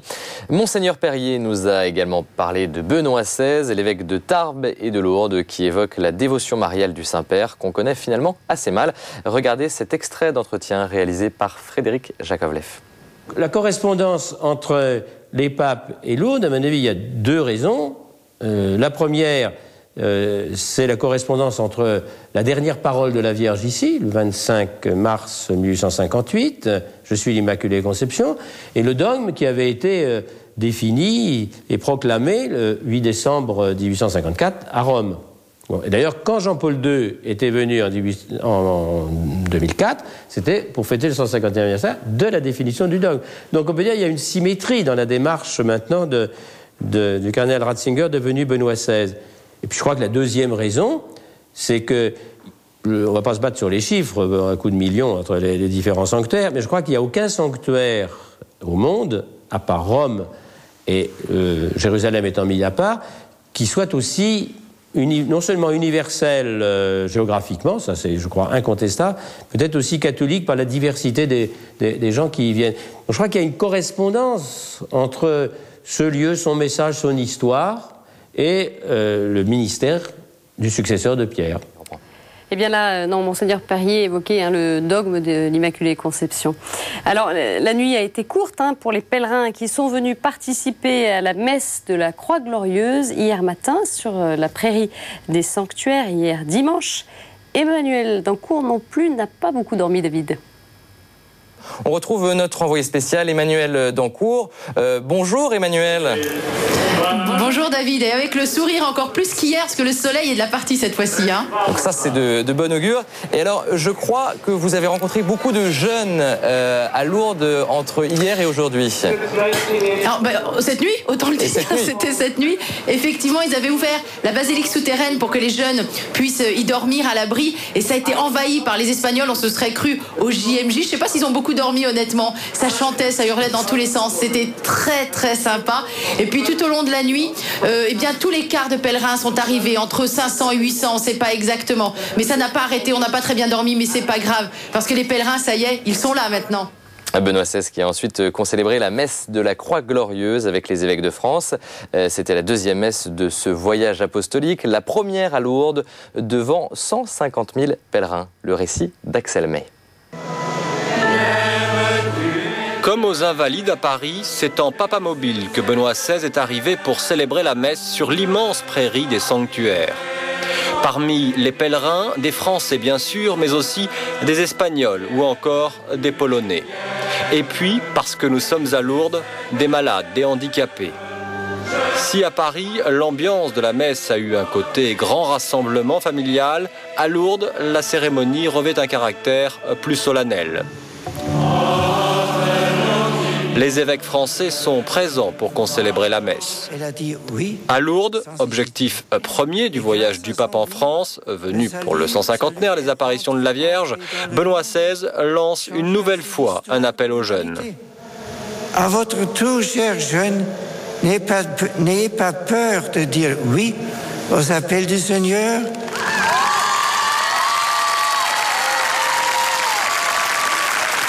Lorsqu'il vous invite à marcher à sa suite, répondez généreusement au Seigneur. Lui seul peut combler les aspirations les plus profondes de votre cœur. Et comme pour répondre à cet appel du pape aux jeunes, la croix des Journées mondiales de la jeunesse est plantée bien visible sur la prairie, une prairie aussi verte que le ciel de Lourdes était gris.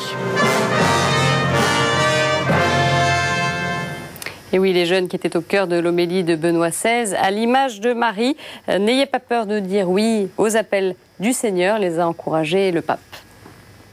Dans le silence de la prière, que Marie soit votre confidente, elle qui a su parler à Bernadette en la respectant et en lui faisant confiance. Que Marie aide ceux qui sont appelés au mariage à découvrir la beauté d'un amour véritable et profond, vécu comme don réciproque et fidèle. À ceux parmi vous que le Seigneur appelle à sa suite dans la vocation sacerdotale ou religieuse, je voudrais redire tout le bonheur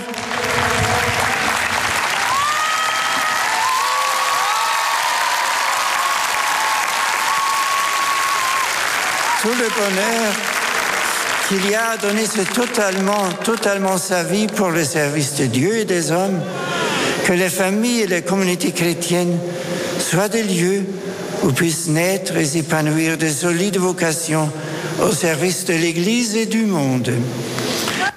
Des pèlerins du monde entier sont venus entourer le pape dans la cité mariale ce week-end. Dans quel état d'esprit étaient-ils plutôt, et qu'en attendaient-ils de cette rencontre? Eh bien, regardez le reportage de notre envoyé spécial François Lespès. C'est dans le calme que les très nombreux pèlerins se sont massés dans la prairie pour la grande messe de la Croix Glorieuse. Ils venaient de toute la France et même de bien plus loin. On vient de la Lozère, de Chanac. d'Angers, dans le Maine-et-Loire, près de Nantes. En famille avec nos deux grands, parce que les deux petits, c'était trop petit. On vient de la Calédonie, des paroissiens de la mission de Saint-Louis. Nous venons de l'Espagne. On vient de la Guadeloupe, on est un petit groupe de 34, on a pris le départ vendredi.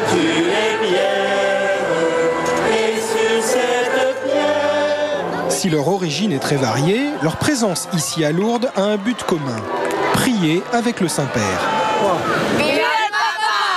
C'est un groupe de jeunes qui aiment le pape. Pour nous, c'est la première fois qu'on touche vraiment avec la main la foi de l'Église. Et c'est Saint-Père, pour nous, c'est vraiment un clin d'œil, un embrasse, comme si le bon Dieu nous donne un embrasse.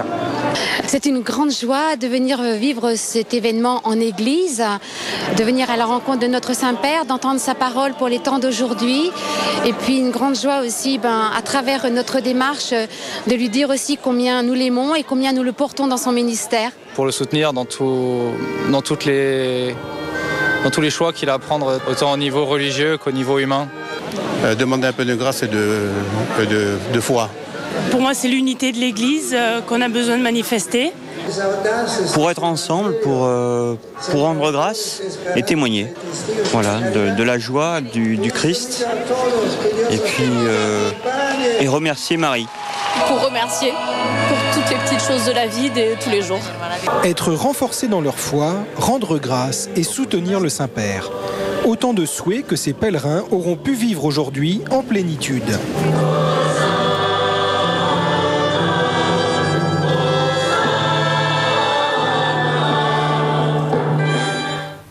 Après cette messe pour la fête de la Croix Glorieuse, Thomas Valu recevait des journalistes de la presse chrétienne, parmi eux François Venn, directeur de Lourdes Magazine. François, le pape l'a rappelé dans l'avion, hein, il a un lien avec Sainte Bernadette particulier là. Oui, c'est vrai que dans l'avion qui le menait de Rome, il est venu voir les journalistes qui étaient là et il nous a fait cette confidence. Je savais, puisque je suis à Lourdes depuis longtemps, mais beaucoup ne le savaient pas. Il est né le 16 avril, qui est le dies natalis de Bernadette, c'est-à-dire le jour de sa naissance au ciel, le jour de sa mort. Voilà, et ça l'a beaucoup marqué et il nous a dit sa proximité avec elle. J'avais eu l'occasion plusieurs fois de le rencontrer à Rome, puisque les liens entre Lourdes et Rome sont très forts. Il y a beaucoup de pèlerins de Rome qui viennent. Il y a 3 ou 4 charters par semaine de pèlerins romains pendant la saison des pèlerinages. Donc j'ai l'occasion d'aller de temps en temps à Rome, notamment prier à la grotte de Lourdes dans les jardins du Vatican.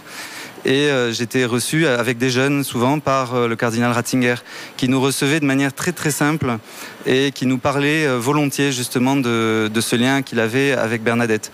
Et je me souviens de lui avoir apporté de l'eau de Lourdes. J'ai une photo où je suis à côté de lui, il tient sa gourde d'eau de Lourdes de la part de ce grand théologien. C'est très beau, cette communion avec le peuple de Dieu et avec les gestes simples qui font la foi de tous, notre foi. C'était un moment très attendu dimanche après-midi. Le pape a rencontré les évêques de France dans l'hémicycle Sainte-Bernadette et a donné un long discours d'encouragement aux évêques. Il pointe un certain nombre de dossiers essentiels pour l'Église de France d'aujourd'hui. Le Saint-Père a d'abord voulu replacer ce discours dans la perspective de la mission de l'évêque. On regarde un extrait. Successeurs des apôtres, vous représentez le Christ à la tête des diocèses qui vous ont été confiés, et vous vous efforcez d'y réaliser le portrait de l'évêque tracé par saint Paul. Vous avez à grandir sans cesse dans cette voie, afin d'être toujours plus hospitalier, ami du bien, pondéré, juste, pieux, maître de vous, attaché à l'enseignement sûr, conforme à la doctrine, comme dit saint Paul dans la première lettre, dans la lettre à Titus. Le peuple chrétien doit vous considérer avec affection et respect. Alors comment ont réagi les évêques de France au discours du pape ?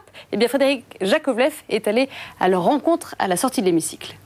Il a abordé un certain nombre de sujets que nous examinons d'une façon habituelle, en particulier la catéchèse, en particulier la famille, le dialogue interreligieux, y compris même l'accueil des divorcés et remariés. Tous les grands chantiers qui sont les nôtres, il les a repris en nous encourageant à continuer ce que nous faisons et en marquant effectivement un certain nombre de choses très, très précises, par exemple pour la catéchèse. C'est-à-dire, c'était une rencontre très pastorale. Il nous a montré toute son affection, son amitié, sa proximité, et j'étais très impressionné des encouragements multiples qu'il nous a donnés, en connaissant bien nos difficultés et nos problèmes, nos soucis. Il nous a encouragés à imiter saint Paul. Les tribulations de l'Église de France ne sont pas dues aux difficultés de l'Église, mais sont dues à l'annonce de l'Évangile dans la société contemporaine. Et il nous a rappelé saint Paul comme exemple. Nous n'avons pas eu de reproches, mais nous avons eu un encouragement à poursuivre notre travail avec passion, avec amour et avec espérance.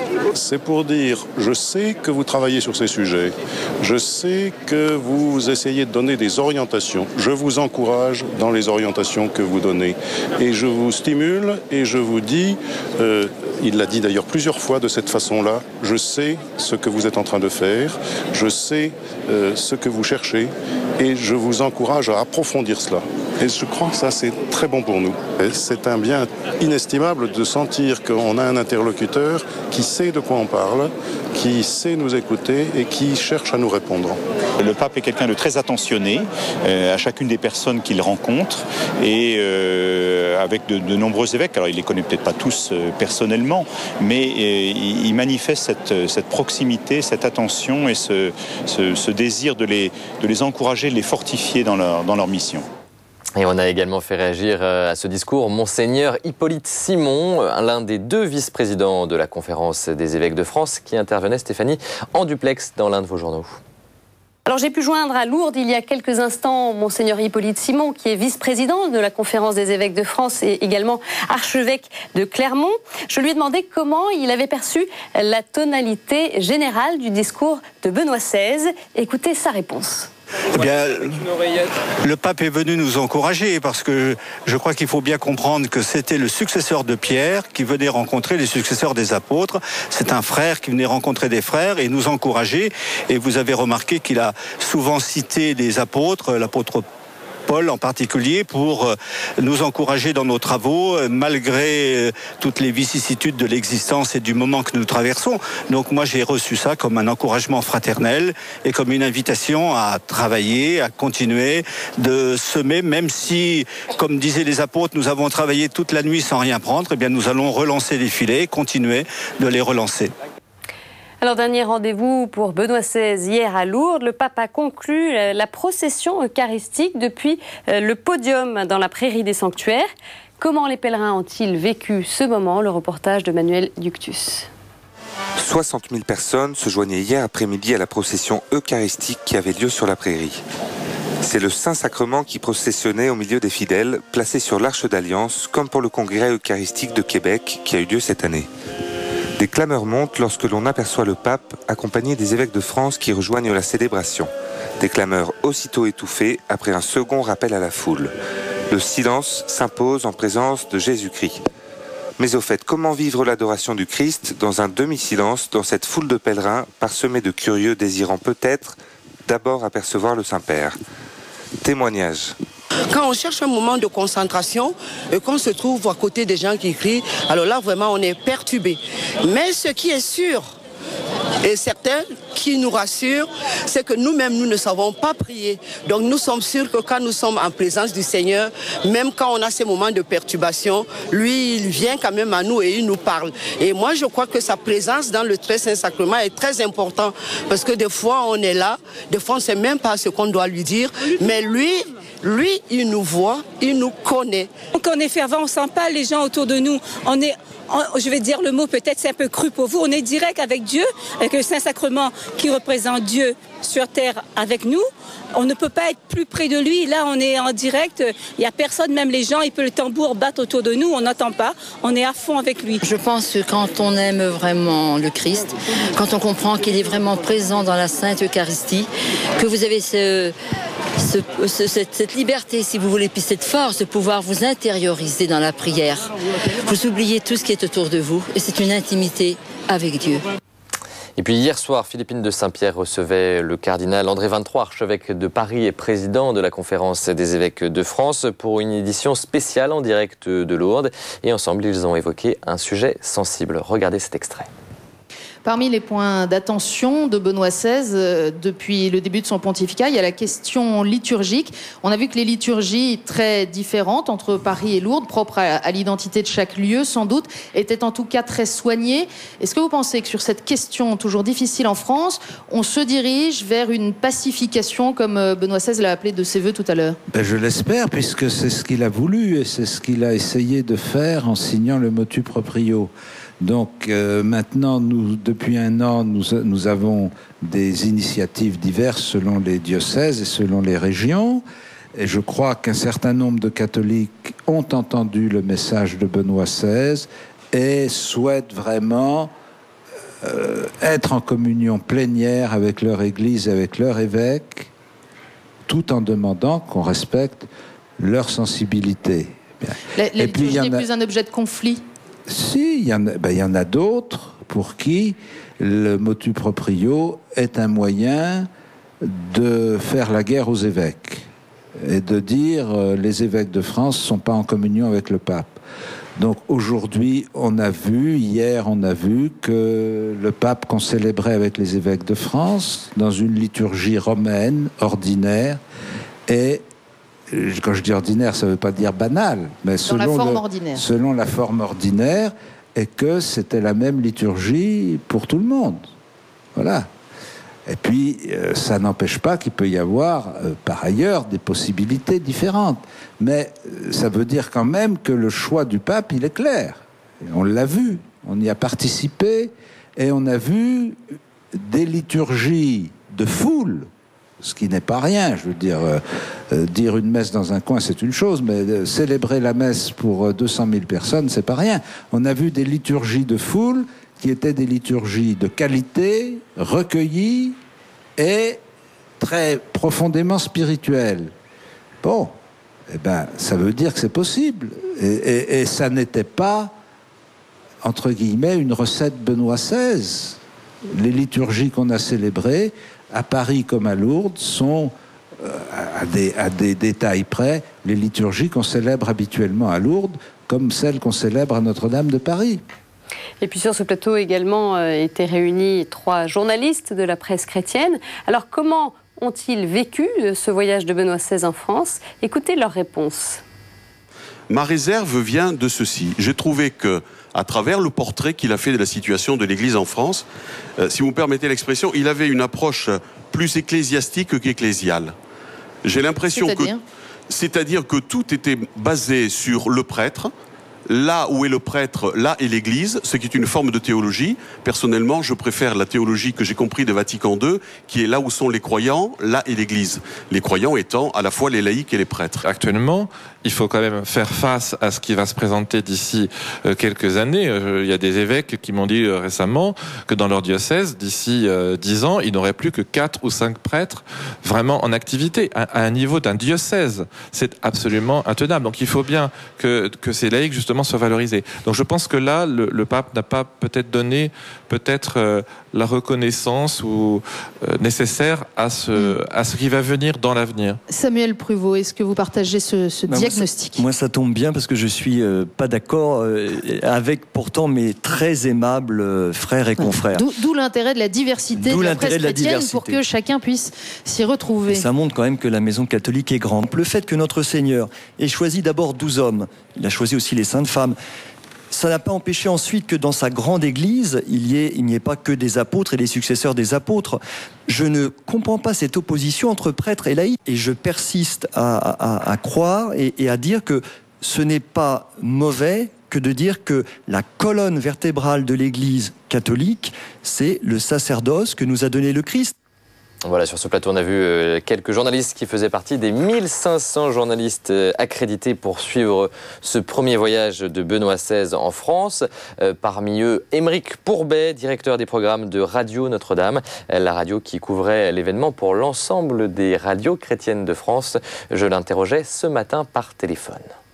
Il est temps de retrouver notre confrère de Radio Notre-Dame, Émeric Pourbet, directeur des programmes de la radio. Bonjour Émeric.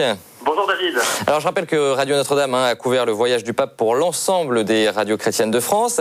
À quelques heures de la fin de ce voyage, quel est le bilan de cette opération spéciale pour Radio Notre-Dame? Eh bien écoutez, pour moi c'est un bilan extrêmement positif. D'abord parce qu'effectivement cette collaboration avec l'ensemble des radios chrétiennes en France a bien fonctionné. Le pape a parlé de la nécessaire unité dans l'Église, eh bien cela doit pouvoir être aussi vrai pour les radios chrétiennes et je crois qu'on a avancé dans ce sens. Le deuxième point, c'est que tout cela ne serait rien, tout ce dispositif, qui évidemment nous n'étions pas portés par l'événement. La visite du pape a été, je crois, un succès, si on en croit la presse de ce matin, mais aussi c'est un thermomètre peut-être plus sûr, le silence, le recueillement devant le Saint-Sacrement, hier soir ou bien pendant la consécration lors de la messe d'hier matin. Et enfin, le dernier point positif que je voudrais souligner, ce sont les suites, les fruits de ce voyage. Le pape nous laisse énormément de grains à moudre, ses discours, ses homélies. Il faudra reprendre et méditer. Je crois que nous avons là un beau travail qui nous attend. Et puis autre journaliste qui a suivi ce voyage du pape en France, c'est Antoine-Marie Izoard, directeur de l'agence de presse Immédia. Alors, il dressait un bilan de ce voyage dans votre journal également ce matin, David. Comment jugez-vous l'accueil qu'ont réservé les Français à Benoît XVI ? Écoutez, c'est un accueil très chaleureux. Alors évidemment, pas de bannières dans les rues, on n'est pas en Pologne, pas de grands panneaux, de grandes banderoles ou quasiment pas 2-3 de certains groupes remarqués ça et là à Paris.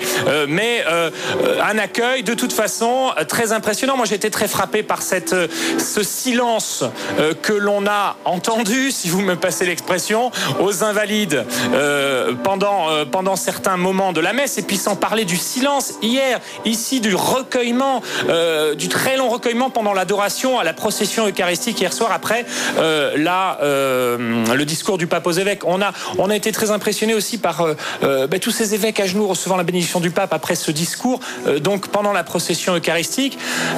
Voilà, les Français ont accueilli le pape, les Français catholiques sont venus en masse, plus que ne l'avaient prévu certains, 200, 250 000, peut-être 300 000 à Paris, avec les quais de Seine, avec la veillée des jeunes que vous avez couvert et proposé à vos téléspectateurs sur KTO. Et puis ici à Lourdes, au moins 200 000, 190 000, 200 000 personnes pour la seule journée d'hier. Ça me paraît être un vrai succès en termes de nombre, mais une fois de plus, le nombre importe peu. Maintenant, cette France catholique s'est réveillée un peu plus. Jean-Paul II était venu plus en pèlerin pour lui-même en 2004. Évidemment, la France avait été très heureuse, les Français catholiques très heureux de l'accueillir. Mais là, je crois que c'est le pape qui est venu porter une parole d'église à une génération nouvelle qu'on voit se lever, une génération Benoît XVI. Et puis ce matin, Benoît XVI qui a célébré une dernière messe à Lourdes, une messe pour les malades. C'était sur l'esplanade de la basilique du Rosaire. Après l'homélie, le Saint-Père a donné l'onction des malades à une dizaine de personnes. Une célébration très émouvante. Le récit d'Axel May. C'est devant une foule de personnes malades et handicapées que Benoît XVI a célébré la messe. Une foule rassemblée sur l'esplanade de la basilique Notre-Dame du Rosaire.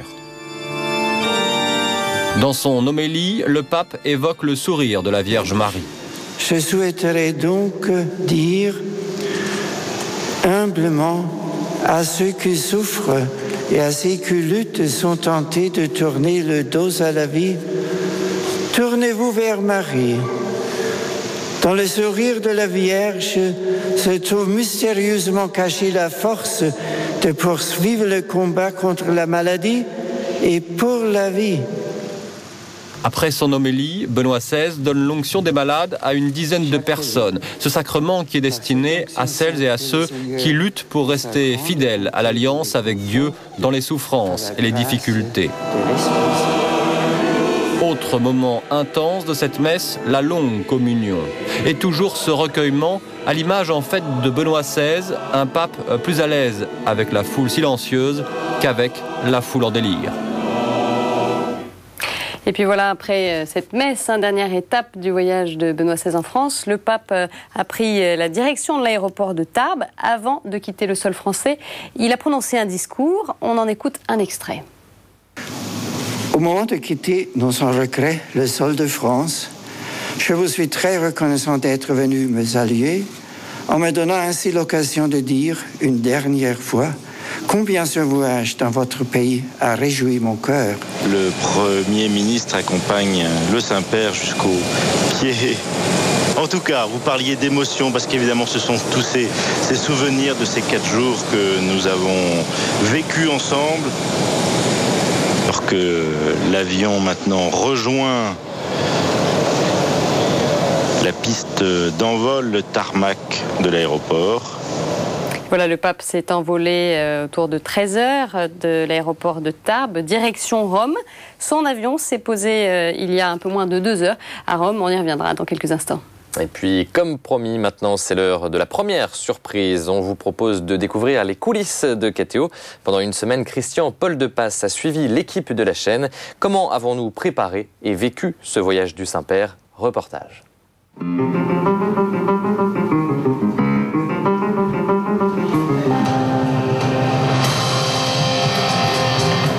20 secondes.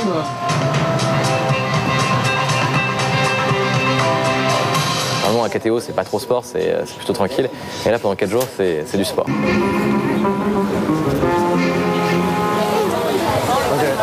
Tout le monde se mobilise, on a fait appel à des personnes également supplémentaires et on sent qu'il y a une vraie cohésion de toute l'équipe, des journalistes, de la production, de la technique. Ça y est, c'est le grand jour. Benoît XVI arrivera en fin de matinée à Paris. Le pape vient dans le pays à l'occasion du 150e anniversaire des apparitions de Lourdes. Ce qui me motive principalement, c'est pas le challenge technique et encore moins, c'est plutôt l'organisation et en fait la cohésion d'équipe. Quand c'est pour filmer le pape qui vit en France, je pense que ça va pas être, ça recommencera pas du jour au lendemain. Donc là, plutôt que de vérifier une fois ou deux, je vérifie juste 10 fois. 10 fois, c'est déjà pas mal. Et une fois que c'est parti, on n'a pas le temps de revenir sur ce qu'on va faire ou ce qu'on ne va pas faire. C'est parti. On va vivre heure par heure ce voyage. Donc c'est assez grisant, assez excitant, et de voir justement quel en sera le rayonnement. Ça va être difficile sur le plan des contraintes, et à la fois ça va vraiment nous permettre de prendre le pouls de ce qui se passe et d'être au feu de l'action. Il ne faut pas hésiter à communiquer les uns les autres parce qu'il y a plein d'informations qui arrivent en même temps. Donc il faut arriver à être clair dans un brouhaha général en fait. Il faut être attentif à ne pas rater l'événement ou le petit morceau de discours qui peut faire que tout va changer au cours de cette visite. Là, c'est très dense. C'est sûr que c'est un dispositif spécial. L'antenne est complètement consacrée à l'avenue de Benoît XVI, 100%. On a énormément de moyens techniques ici pour KTO, qui est des moyens qui correspondent à une très grosse chaîne de télévision. Parce qu'on a un partage de nos moyens avec France Télévisions, avec France 2 et le Jour du Seigneur. Et en fait, c'est un vrai plateau avec un travelling, avec beaucoup de caméras. Toute une logistique énorme qui est mise en place avec tous nos journalistes qui sont présents sur place, mais aussi énormément de techniciens. La couleur thématique de la chaîne, c'est le jaune-orange. Donc on est parti sur cette base pour faire tous les génériques, de tous les directs, de tous les plateaux, de toutes les émissions. Dans l'habillage, on comprend également tout ce qui habille l'émission, c'est-à-dire aussi les bandeaux, les synthés, les jingles, c'est-à-dire ce que l'on trouve entre les programmes, les petits modules qu'il y a entre les programmes. Il y a une dynamique qui a été créée, tout le monde est vraiment derrière ce projet et tout le monde a pu trouver sa place, ce qui est important.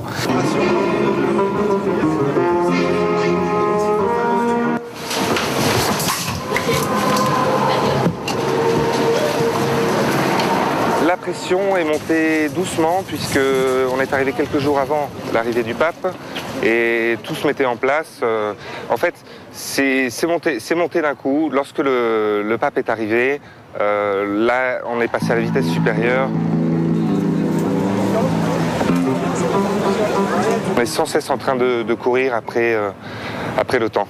On s'est préparé à l'événement, ça fait plusieurs semaines qu'on y travaille. Donc, en règle générale, ça se passe bien. Si on a quelques retards, on arrive quand même à livrer les reportages au bon moment. À KTO, on est des artisans journalistes. On fait tout du début à la fin.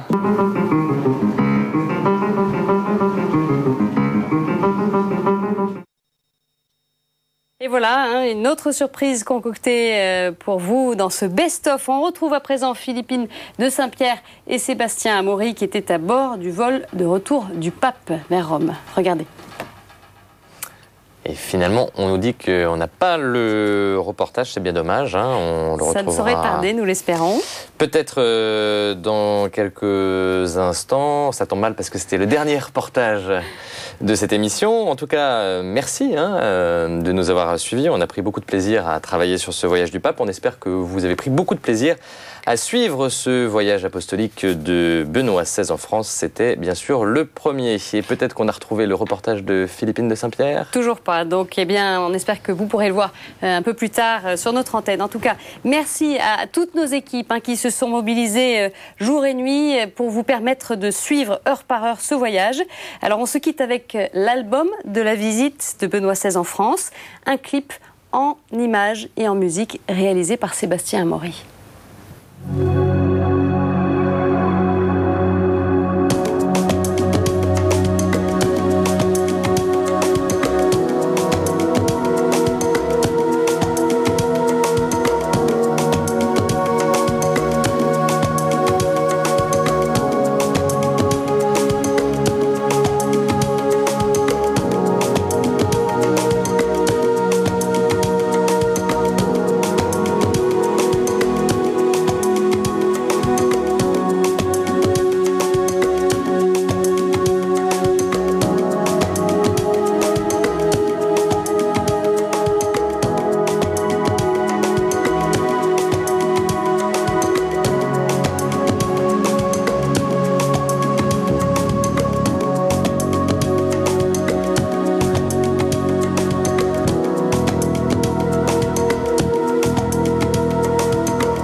Eh bien, voilà, elle arrive, cette surprise finale de cette émission. On retrouve Philippine de Saint-Pierre et Sébastien Amaury qui étaient à présent à bord du vol de retour du pape vers Rome. Regardez.